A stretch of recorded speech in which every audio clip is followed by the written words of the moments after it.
I'm Laura Segerson, and today I'm going to be talking all about the art of transformational coaching. And this is instructional coaching that can be utilized in schools from kindergarten through 12th grade.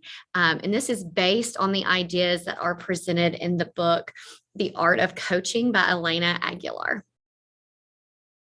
The first thing you want to do when you're coaching someone in a school is to make sure that you set an acknowledgement at the beginning of the conversation. This ensures that the coachee feels comfortable and confident in the conversation that you're going to have with them. Before we begin, I just want to speak to a few things. So the first thing I want to say is that everything we talk about is confidential. It won't go any further than between the two of us. I also want to value your time. So I'm going to give us a 10-minute limit, and I'm going to set a timer on my phone. And when we have about 2 minutes left, I'll let you know so that we can start wrapping up. Is it okay with you if I take notes while you speak today? Yes. All right. So what is the goal that you have for our time together today? I would like to walk away with an action plan to address the way a teacher reacted to me in a meeting. The second step of a transformational coaching relationship is to ensure that you are focused on committed listening. This is very hard for people to do.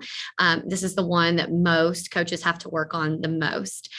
When you are working on committed listening, you want to make sure that you clear your mind of any type of preconceived notion that you might be bringing into the coaching conversation.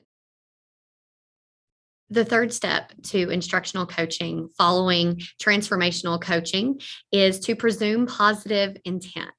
And this sounds easier than it might actually be. Of course, we always want to presume positive intent when we're coaching, but this focuses more on affirming the status and autonomy of the individual that you're coaching. And the way that you do this is through asking open-ended questions. Most people don't realize the amount of closed-ended questions that they ask in a coaching conversation. So ensure that you're asking open-ended questions. The fourth step to this style of instructional coaching is paraphrasing. So after the individual that you're coaching has spoken to the issue going on, you as the coach want to paraphrase. And what this does is it shows that you care. It shows that you've been committed to listening while they're speaking. It shows that you're seeking to clarify any misconceptions that you might have had as they were speaking, and it allows them to clear those up. But it also summarizes and organizes their thoughts. So as you're repeating it back to them, they're able to gain a little bit of clarity that maybe they didn't have before. Okay, so I'm going to paraphrase what you've just told me so that I can make sure we're both on the same page in order to kind of reach the goal that we've set for the meeting today. So you were in an RTI meeting, and the goal of the meeting was to create rosters for RTI placement classes, literacy classes. Teachers are given a lot of autonomy to create those rosters based on what they see is the best fit for their students. This was an 8th grade meeting that you were leading. Administration was in the meeting though. And in this meeting, this teacher became irate because she did not feel like this was her responsibility. She said, "Since when is this my job?" And so that caused you to feel. The fifth and final piece to this style of instructional coaching is exiting the conversation. This is a very important part that cannot be skipped over.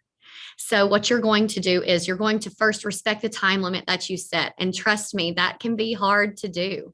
10 minutes goes by so quickly when someone is getting to the heart of an issue that's important to them, but you must respect the time frame.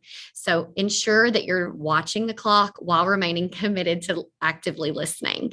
You want to revisit the agreement that you set at the beginning of the confidentiality that you set. Make sure that they're aware that this will stay just between the two of you. And then you also want to ensure that the goal that you've set for the conversation has been reached. Do they feel as though that goal has been met? That is so important. And you want to ensure that they're leaving knowing what their next steps are. So our time is up now. So I just want to again speak to the confidentiality of what you've shared with me today. It won't go any further than between you and I. But do you feel as though we've reached the goal today of creating an action plan to address the behaviors that we discussed? Yes, I feel very confident moving forward in a conversation with this teacher. All right. Well, I appreciate your time. Thank you.